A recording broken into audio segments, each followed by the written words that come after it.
मोहन यादव ईश्वर की शपथ लेता हूं कि 11 दिसंबर 2023 भोपाल का वो सर्द दिन जिसने मध्य प्रदेश की राजनीति का एक नया अध्याय लिखा था। भाजपा के नवनिर्वाचित विधायक दल का ग्रुप फोटो खींचा जा रहा था। तस्वीर में पहली और दूसरी पंक्ति में पार्टी के बड़े चेहरे मौजूद थे। शिवराज सिंह चौहान, कैलाश विजयवर्गीय, प्रहलाद सिंह पटेल, नरेंद्र सिंह तोमर, गोपाल भार्गव। वहीं तीसरी कतार में एक चेहरा शांत भाव से बैठा था और वो थे डॉक्टर मोहन यादव। घड़ी की सुइयां दोपहर के 3:30 का समय बता रही थी। सर्द हवाएं चल रही थी, पर वहां मौजूद किसी व्यक्ति को ये अंदाजा नहीं था कि अगले 45 मिनट में मध्य प्रदेश की राजनीति की दिशा और दशा दोनों बदलने वाली हैं।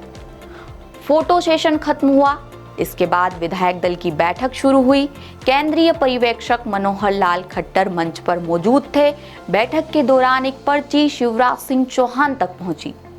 उन्होंने पर्ची देखी और विधायक दल के नेता के नाम की घोषणा करने के लिए खड़े हुए। उन्होंने डॉक्टर मोहन यादव का नाम पुकारा। कहा जाता है कि पहली बार में मोहन यादव स्वयं भी अपना नाम नहीं सुन पाए। जब दूसरी बार उनका नाम दोहराया गया, तब वे अपनी सीट से उठे और मंच की ओर बढ़े। कुछ ही क्षणों बाद ये साफ हो चुका था कि मध्य प्रदेश को नया मुख्यमंत्री मिल गया है। भाजपा विधायक दल ने डॉक्टर मोहन यादव को अपना नेता चुन लिया था। इसके साथ ही बीजेपी ने नई राजनीतिक परंपरा को जन्म दिया। ऐसी परंपरा जिसमें आखिरी क्षण तक नाम गोपनीय रखा जाता है और सत्ता का शीर्ष पद किसी भी कार्यकर्ता तक पहुंच सकता है। 2 दिन बाद 13 दिसंबर 2023 को प्रधानमंत्री नरेंद्र मोदी की उपस्थिति में डॉक्टर मोहन यादव ने मुख्यमंत्री पद की शपथ ली। अब 13 जून 2026 को उनकी सरकार अपने 5 वर्षीय कार्यकाल का आधा सफर पूरा कर रही है। ऐसे में ये सिर्फ एक तारीख नहीं, बल्कि उस राजनीतिक प्रयोग का पड़ाव है जिसने मध्य प्रदेश में सत्ता के समीकरण बदल दिए। अब बात करते हैं मोदी शाह की रणनीति और मोहन यादव के उदय की। विधानसभा चुनाव में भाजपा ने प्रचंड बहुमत हासिल किया था। नतीजों के बाद ये चर्चा जरूर थी कि पार्टी कुछ नया कर सकती है, पर यह अनुमान बहुत कम लोगों ने लगाया था कि नया चेहरा डॉक्टर मोहन यादव होंगे। राजनीतिक गलियारों में कई नाम चल रहे थे। अनुभवी नेताओं से लेकर केंद्रीय मंत्रियों तक की चर्चा थी।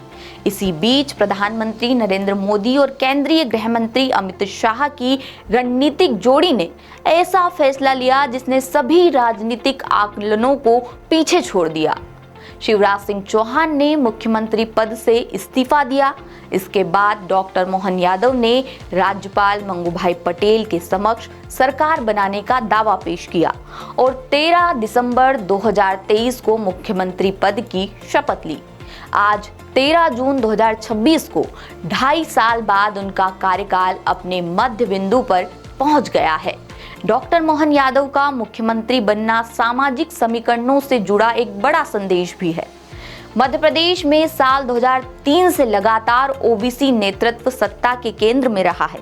उमा भारती से शुरू हुआ ये सिलसिला बाबूलाल गौर और शिवराज सिंह चौहान तक पहुंचा। अब ये जिम्मेदारी डॉक्टर मोहन यादव के कंधों पर है। इसके पीछे प्रदेश की सामाजिक संरचना सबसे बड़ी वजह है। मध्य प्रदेश देश का पहला ऐसा राज्य है जहां ओबीसी आबादी 50% से ज्यादा है।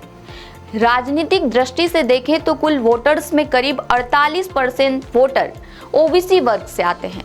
प्रदेश के 20 जिलों में ओबीसी वोटर्स की हिस्सेदारी 50% से ज्यादा है, जबकि इनमें से करीब आधे जिले ऐसे हैं जहां ये आंकड़ा 70 से 80% तक पहुंचता है। यही कारण है कि मोहन सरकार की सामाजिक इंजीनियरिंग में भी ओबीसी वर्ग को प्रमुख स्थान दिया गया है। मुख्यमंत्री सहित मंत्रिमंडल ने 41% मंत्री यानी 13 सदस्य ओबीसी वर्ग से आते हैं। अहम सवाल जो मोहन की ताजपोशी को समझाते हैं। क्या मोहन यादव का नाम चौंकाने वाला था? निश्चित रूप से। चुनाव से करीब 11 महीने पहले जब शिवराज सिंह चौहान को लेकर अटकलें चल रही थी, तब संभावित चेहरों में मोहन यादव का नाम प्रमुखता से लिया जाता था। हालांकि चुनाव में कई दिग्गज नेताओं की सक्रिय एंट्री के बाद उनका नाम चर्चा से करीब करीब गायब हो गया था। इसलिए अंतिम फैसले ने सभी को चौंकाया। क्या ये प्रधानमंत्री मोदी की रणनीतिक सोच का हिस्सा था? राजनीतिक विश्लेषक इसे मोदी शाह की उस शैली का हिस्सा मानते हैं जिसमें अप्रत्याशित लेकिन दूरगामी असर वाले फैसले लिए जाते हैं। 2014 के बाद भाजपा ने कई राज्यों में सत्ता बरकरार रखते हुए नए चेहरों को आगे बढ़ाया है। मोहन यादव का चयन भी इसी संदेश को मजबूत करता है कि संगठन का कार्यकर्ता भी सर्वोच्च पद तक पहुंच सकता है। ओबीसी वर्ग को साधने की रणनीति कितनी अहम थी? डॉक्टर मोहन यादव का चयन ओबीसी रणनीति के दृष्टिकोण से बेहद महत्वपूर्ण माना गया। इससे मध्य प्रदेश के ओबीसी मतदाताओं को साफ संदेश दिया गया। साथ ही उत्तर प्रदेश और बिहार जैसे राज्यों के यादव समाज तक भी एक राजनीतिक संकेत पहुंचा, जहां परंपरागत रूप से विपक्षी दलों का प्रभाव रहा है। संघ की भूमिका कितनी प्रभावशाली रही? राष्ट्रीय स्वयंसेवक संघ की राय इस निर्णय में महत्वपूर्ण रही। डॉक्टर मोहन यादव संघ की विचारधारा से आते हैं। संघ के वरिष्ठ प्रचारक सुरेश सोनी से उनकी निकटता भी चर्चा का विषय रही। कई राजनीतिक पर्यवेक्षक इसे उमा भारती के बाद संघ की सिफारिश पर लिए गए सबसे बड़े फैसले में गिनते हैं। अब जानते हैं कि डॉक्टर मोहन यादव छात्र राजनीति से मुख्यमंत्री कार्यालय तक कैसे पहुंचे। डॉक्टर मोहन यादव का राजनीतिक सफर अचानक शुरू नहीं हुआ था। इसके पीछे 4 दशक से अधिक की संगठनात्मक और राजनीतिक यात्रा है। 1982 में वे माधव विज्ञान कॉलेज छात्र संघ के सह सचिव बने। 1984 में छात्र संघ अध्यक्ष चुने गए। इसके बाद अखिल भारतीय विद्यार्थी परिषद में लगातार जिम्मेदारियां संभालते रहे। 1986 में विभाग प्रमुख बने। 1988 में प्रदेश सहमंत्री और राष्ट्रीय कार्यकारिणी सदस्य बने। 1989-90 में परिषद के प्रदेश मंत्री और 1991-92 में राष्ट्रीय मंत्री की जिम्मेदारी मिली। 1993 से 1995 के बीच राष्ट्रीय स्वयंसेवक संघ में उज्जैन नगर के सहखंड कार्यवाह और नगर कार्यवाह रहे। 1996 में खंड कार्यवाह और बाद में नगर कार्यवाह बने। 1997 में भारतीय जनता युवा मोर्चा की प्रदेश कार्य समिति में शामिल हुए। इसके बाद उज्जैन विकास प्राधिकरण के अध्यक्ष बने और 6 सालों तक राज्य मंत्री दर्जा प्राप्त पद पर काम किया।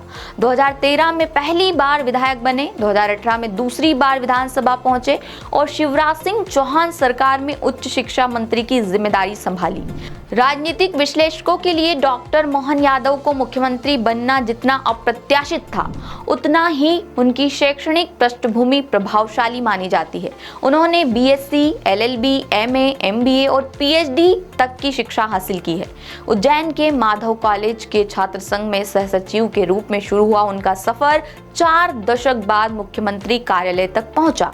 1982 से 2023 के बीच की ये यात्रा बताती है कि संगठन, शिक्षा, राजनीतिक धैर्य और निरंतर सक्रियता किस तरह एक कार्यकर्ता को सत्ता के सर्वोच्च पद तक पहुंचा सकती है।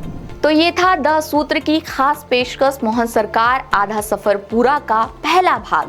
दूसरे भाग में आपको मुख्यमंत्री के 9 रत्नों के बारे में बताएंगे। बने रहिए 10 सूत्र के साथ। लेटेस्ट,